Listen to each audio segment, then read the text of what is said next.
আসসালামু আলাইকুম, স্বাগতম ভোরের বাজারে। প্রতিদিনের মতো আজকেও জেনে দেওয়ার চেষ্টা করবো আজকের বাজার দর। থাকুন শেষ পর্যন্ত আমার সাথে। বন্ধুরা, আজকের বাজার দরে প্রথমে যে জিনিস জানতে চেষ্টা করব, কাঁচামরিচ। কাঁচামরিচ কত করে কেজি? 60 টাকা কেজি। বেগুন? বেগুন এটা হলো 50 টাকা, ওটা 40 টাকা। এটা 40, এটা 50। আর পটল? পটল 60 টাকা কেজি।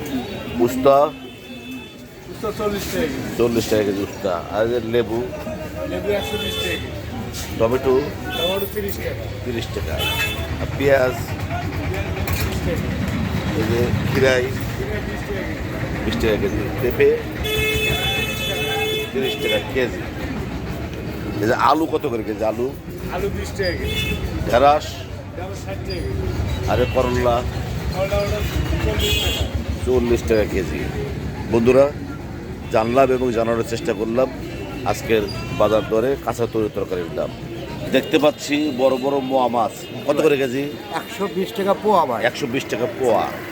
আর এই মাছগুলো কত করে কেজি ভাই? 180। 180 টাকা কেজি।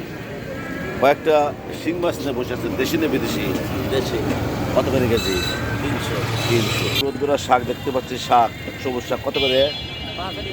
5 আটি 20 টাকা। আর এই যে লাউ শাক 15 টাকা আটি। দোকানদার দেখতে পাচ্ছি গাজর কত করে? 40 টাকা। যে ভেন্ডি? ভেন্ডি 80 টাকা কেজি। আর এই হট আইটেম সাজনা 80 টাকা কেজি। পেঁপে? আর এই যে কাঁচামরিচ? ধন্যবাদ আপনাকে। বন্ধুরা, আজকের বাজার দরে স্বল্প পরিসরে জানলাম এবং জানানোর চেষ্টা করলাম বাজার দর। কাঁচা তৈরি তরকারি মাছের দাম বাড়েনি, বরং কমেছে। এতক্ষণ আমার পাশে থাকার জন্য সবাইকে ধন্যবাদ।